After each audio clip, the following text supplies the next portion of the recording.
Olá, pessoal.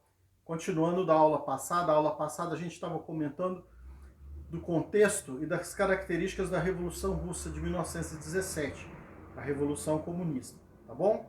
Bom, então, continuando a última aula, nós estávamos falando de como que em 1905 aconteceu o Domingo Sangrento, né? O Domingo Sangrento foi quando o povo, não aguentando mais a exploração e a subjugação e o sofrimento, acabou manifestando contra o regime do czar Nicolau II, né, um monarca autoritário e maldoso. Bom, o que acontece então? O povo começa a se manifestar, vai para a porta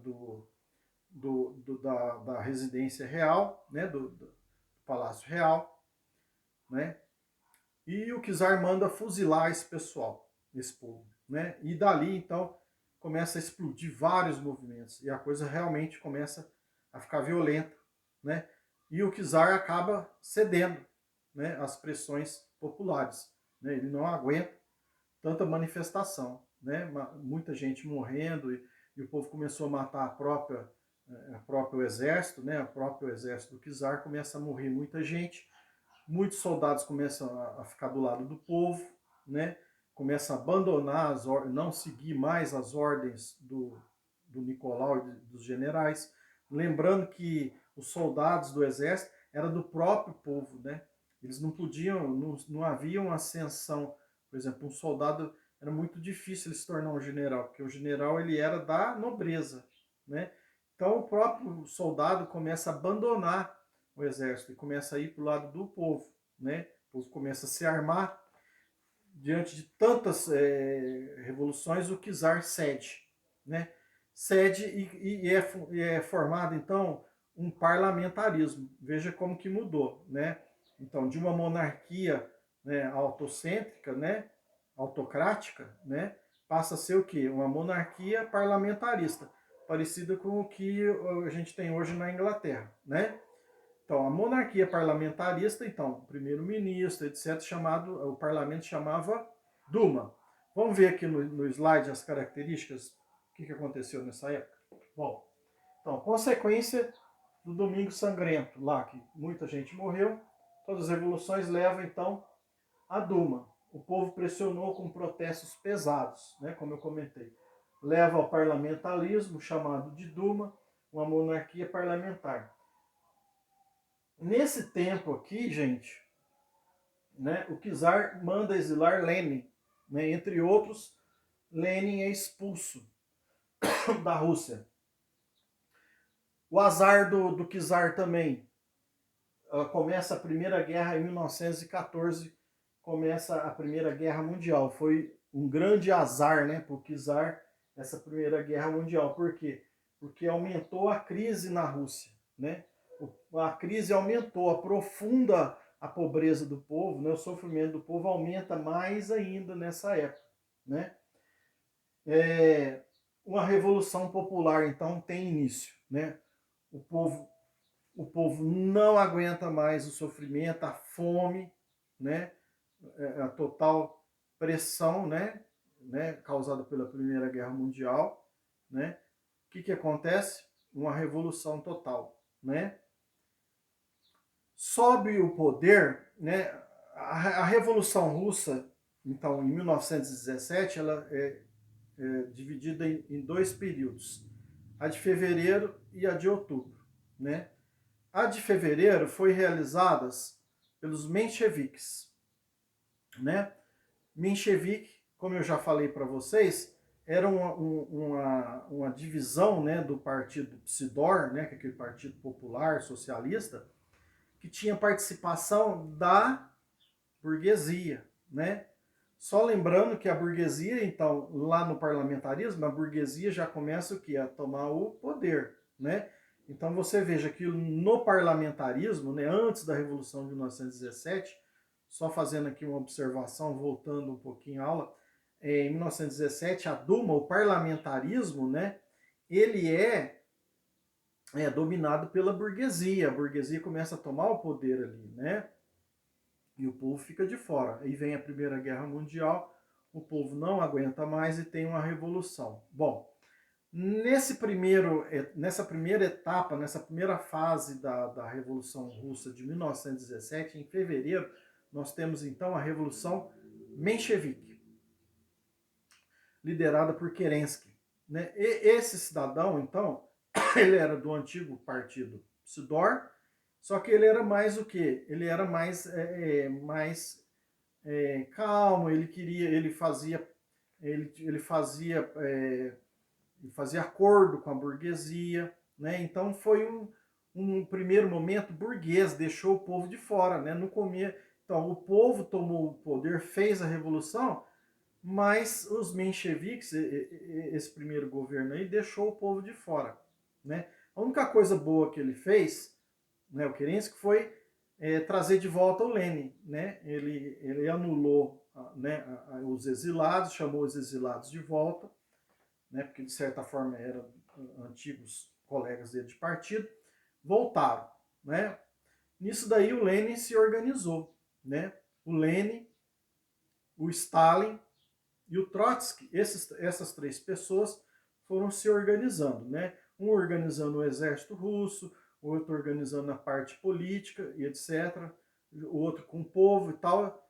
Chegou em outubro, eles deram o quê? Derrubaram os mencheviques. Né? O Kerensky foi derrubado do poder, fez nada, né? Só estava ali, deixou o povo de fora, e a burguesia ali. Né? O que ele fez? O Lenin derrubou, deu um golpe junto com o povo, com o exército, já exército vermelho, né? No comando de Trotsky, né? Toma o poder. Quem sobe no poder agora, em outubro, né? Chamada Revolução de Outubro?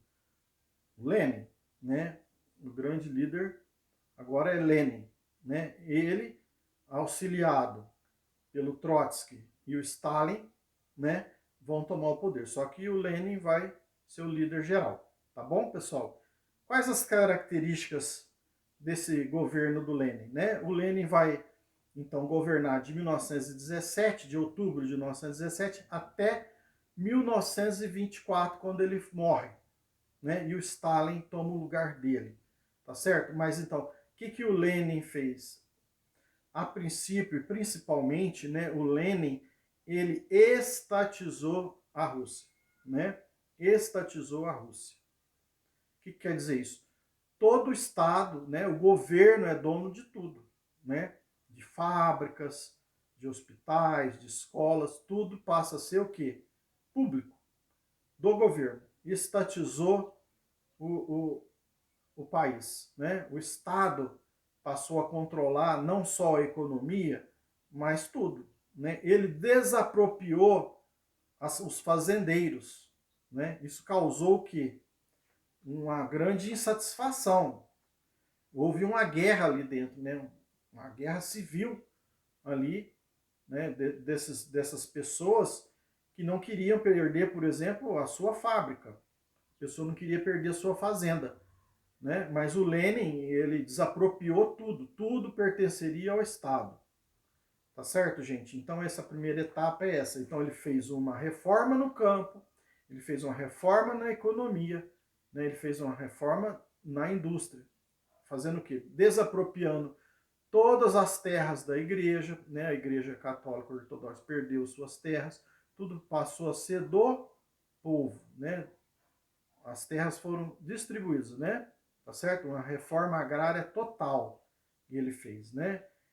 Tá certo, gente? Ele também criou também a NEP, né? Que é uma reforma econômica, né? Ou seja, ele decidiu que então essas fábricas que ele estatizou, que antes eram da burguesia, né? Ou seja, ele acabou com a burguesia, né? Aí no caso é o que? O proletariado, o povo que trabalhava nas fábricas, o chamado proletariado, passou a ser o que? O dono da fábrica, né? Ou melhor, né? O governo, o Estado, né? Mas o povo, então, o Estado pertence ao povo, né? O Estado pertence ao povo. E o Estado é que é dono agora, vamos dizer assim, de tudo, né? Então, é do povo, do proletariado. Então, essa é a revolução do proletariado, né? O Lenin fez a revolução proletária, tá certo, gente? Então, ele, ele disse a indústria, né? Então o Estado é que vai decidir o que a indústria vai fazer, o que o campo vai plantar, né? Não é visando o lucro, mas sim o bem do povo, ele dizia, né? Ele ia dizer, né? Então, a indústria, em vez de produzir, por exemplo, liquidificador, geladeira e tudo para vender e tal, não, ele falou assim, nós vamos fazer indústria de base, ou seja, nós vamos produzir aço, nós vamos produzir coisas úteis, né? E não coisas para se vender e ganhar dinheiro, coisas úteis. Não que o russo não tinha, vamos supor, um liquidificador, alguma coisa, não, não era bem isso. Mas era, a indústria era principal era de base, ou seja, ele produzia aquilo que era útil para o governo, para o Estado e para o povo, que era útil. Né? Então você imagina, por exemplo, se ele, se um russo precisasse de geladeira, ele tinha uma geladeira. Então a indústria não ia fazer 100 geladeiras para vender, ia fazer tantas geladeiras necessárias para o povo ter. Era uma geladeira e ia fazer uma geladeira. Se tinha 100 russos, 100 geladeiras, né? Diferente do capitalismo. Então, isso que ele modificou, né? O capitalismo ele faz 1000 geladeiras para vender, né? Não importa quantas pessoas tem lá, por exemplo. O russo, essa revolução que ele fez, então foi nesse sentido, né? Favorecendo então a indústria de base, que é a indústria de aço, indústria pesada, né? Indústria de grande indústria, né? Tá certo, gente? Vamos ver se está faltando alguma coisa aqui. Então, Primeira Guerra. Então vamos lá.